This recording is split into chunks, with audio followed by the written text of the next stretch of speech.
एक गांव में केशव अपनी पत्नी माया और अपनी बेटियां गौरी और मोनी के साथ रहता था। केशव की दोनों बेटियां बड़ी हो गई थी।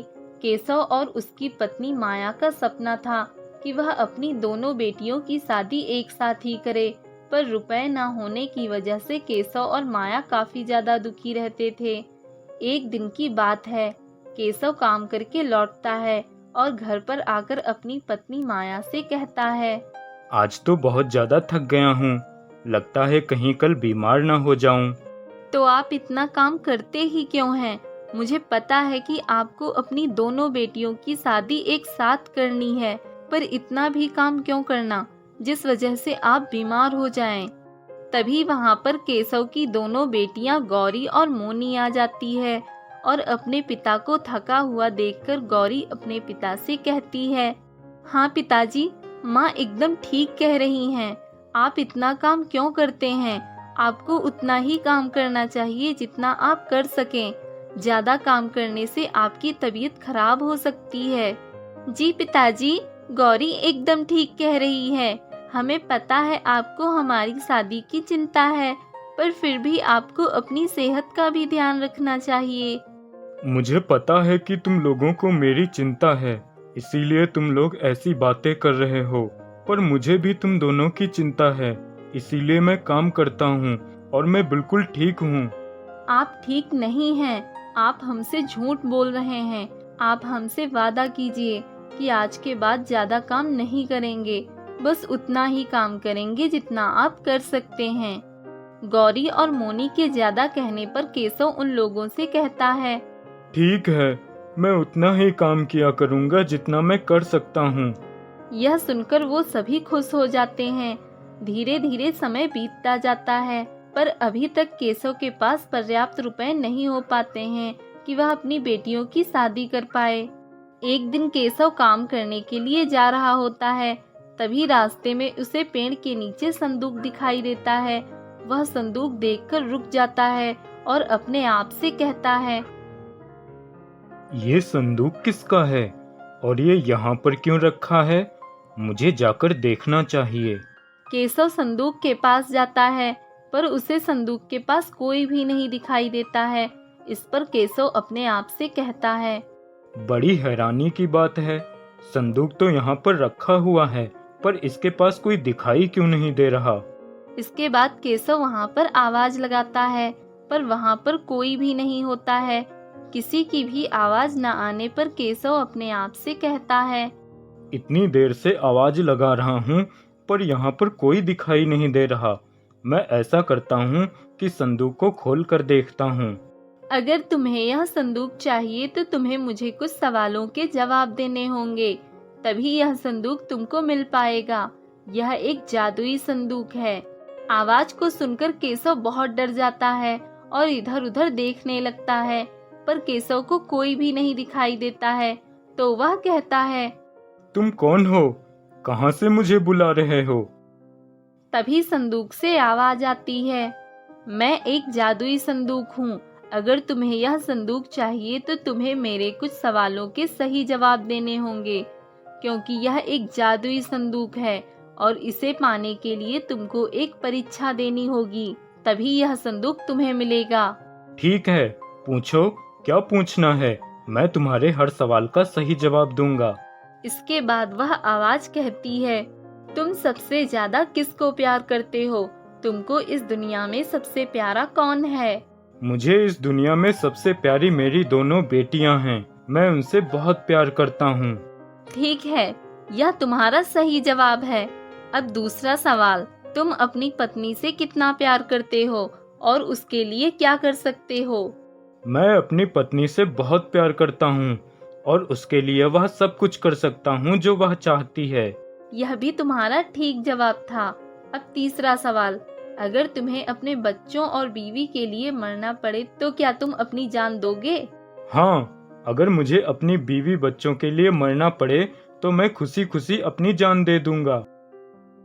यह सुनकर रहस्यमयी आवाज खुश होकर कहती है, मैं तुमसे बहुत खुश हूँ।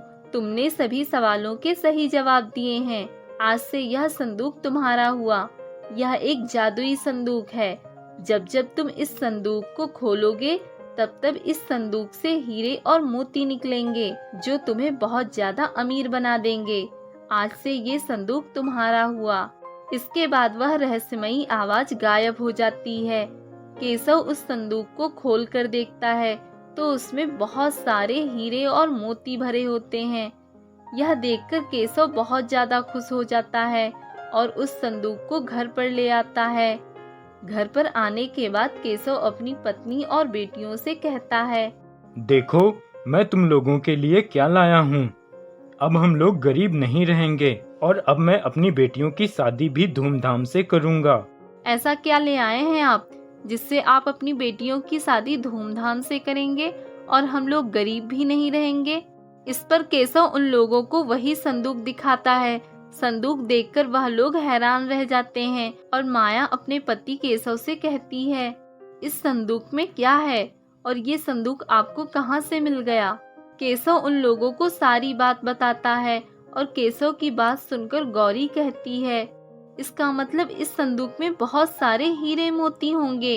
हाँ बेटा, इसमें बहुत सारे हीरे मोती हैं। केशव उन लोगों को संदूक खोलकर दिखाता है। संदूक के अंदर हीरे और मोती देखकर सभी खुश हो जाते हैं और माया अपने पति केशव से कहती है, अब हम लोग अपनी बेटियों की शादी धूमधाम से करेंगे। हाँ, तुमने एकदम ठीक कहा। केशव बाजार जाकर हीरे मोती बेच आता है और फिर वो अपनी दोनों बेटियों की शादी एक साथ धूमधाम से करता है और उन्हें बहुत सारा दहेज और हीरे मोती देता है जिससे वो दोनों हमेशा खुश रह सकें। और अब केशव और माया भी बहुत खुश थे। एक गांव में रमेश और उसकी पत्नी शालिनी रहते थे।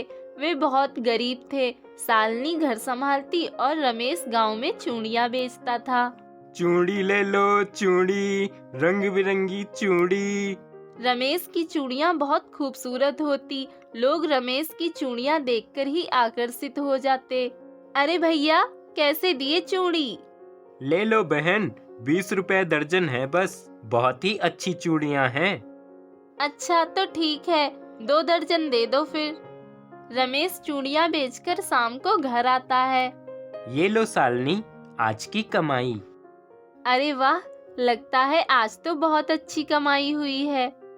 हाँ शालिनी, बस ऐसे ही हमारी चूड़ियां बिकती रहें तो हम जल्द ही काफी अच्छे पैसे इकट्ठे कर लेंगे और अपना घर ठीक करवा लेंगे। हाँ, सही कहा आपने। थोड़े पैसे तो हमने इकट्ठे कर लिए हैं, थोड़े पैसे और इकट्ठे हो जाएं, फिर हम अपना घर ठीक करवा लें। आखिर हमारी मेहनत ही तो हमारी जिंदगी का सहारा है। अगले दिन फिर रमेश चूड़ी बेचने जाता है। चूड़ी बेचकर शाम को रमेश घर जा रहा होता है कि तभी रास्ते में अचानक पीछे से एक कार तेजी से आती है और रमेश का एक्सीडेंट हो जाता है जिसमें रमेश बुरी तरह घायल हो जाता है। रमेश के इलाज में शालिनी के काफी रुपए खर्च हो जाते हैं। शालिनी, रमेश की हालत अब ठीक है, लेकिन रमेश को 1 महीने तक कोई काम नहीं करना होगा। उसे सिर्फ आराम करना है, तभी वह फिर से चल फिर सकेगा। अब रमेश आराम करता और शालिनी उसकी देखभाल करती। एक दिन रमेश शालिनी से कहता है, शालिनी, मेरी वजह से तुम्हें कितनी परेशानी उठानी पड़ रही है। मुझे माफ कर दो। तुमने जो भी रुपए जोड़कर रखे थे सारा मेरे इलाज में लगा दिया। हमारा घर ठीक करवाने का सपना टूट गया। अरे, आप ऐसा क्यों सोच रहे हैं? मेरे लिए तो यही बहुत है कि आप सही सलामत रहे। अब कुछ दिन की ही तो बात है, आप फिर से चलने लगेंगे। पर शालिनी, घर में तो अब कुछ भी रुपए नहीं बचे होंगे। तुम घर कैसे चला पाओगी? आप बिल्कुल भी चिंता मत कीजिए, आप बस आराम कीजिए, मैं कुछ न कुछ कर लूंगी। शालिनी, मैं सोच रहा था जब तक मैं चल नहीं सकता, क्यों ना हम बड़े भैया से मदद मांग ले। ठीक है, आप कहते हैं तो मैं एक बार मदद मांग कर देखती हूँ। शालिनी रमेश के बड़े भाई के पास मदद मांगने जाती है। राजेश का बड़ा भाई जगन और उसकी पत्नी मनोरमा शालिनी की कोई मदद नहीं करते। निराश होकर शालिनी अपने घर आ जाती है। मुझसे मदद मांगने आई थी? मैं किसी की मदद नहीं करता। छोटा भाई है तो क्या हुआ, मैं अपने रुपए किसी के लिए क्यों खर्च करूं? बिल्कुल सही किया आपने। बड़ी आई मदद मांगने। हमारे लिए क्या किया है आपके छोटे भाई ने जो हम उसकी मदद करें? कुछ दिनों बाद रमेश पूरी तरह से ठीक हो जाता है और चलने लगता है। शालिनी, अब मैं पूरी तरह से ठीक हो गया हूँ, तो मैं सोच रहा हूँ कोई ना कोई काम देख लूँ, क्योंकि चूड़ियों का व्यापार करने के लिए तो हमारे पास एक भी रुपए नहीं है।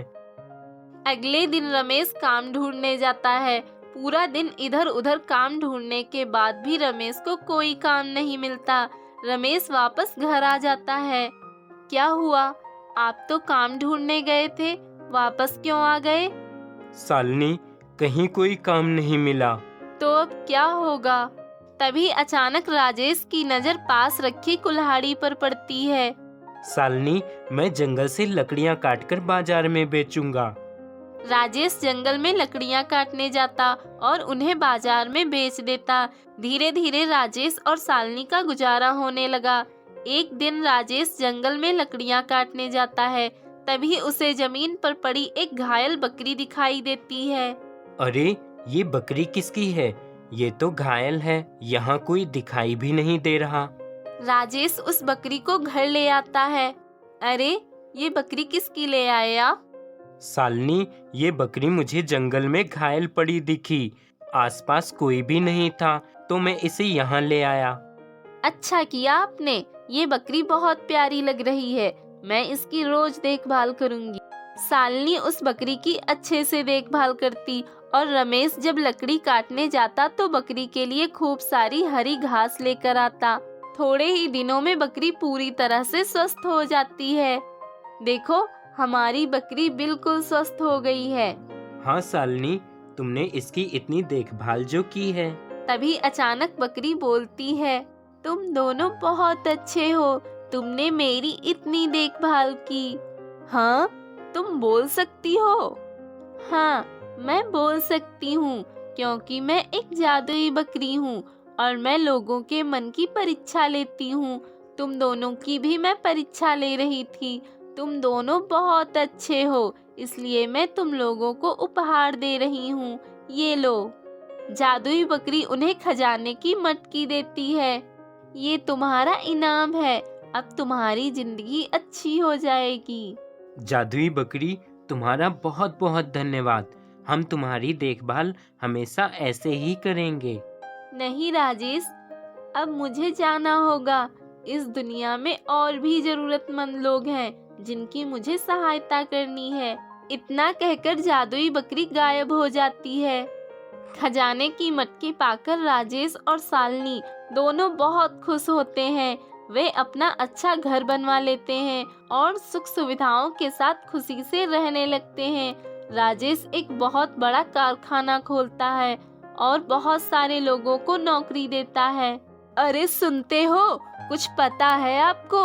आपका छोटा भाई रमेश कितना धनवान हो गया है। हाँ मनोरमा, मुझे सब पता है। मैं भी वही सोच रहा हूँ। कल तक जो हमसे मदद की भीख मांगता था, आज अचानक उसके पास ऐसा क्या हाथ लग गया जो वो इतना धनवान हो गया?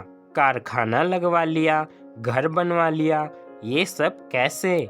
अरे सिर्फ सोचते ही रहोगे या पता भी लगाओगे?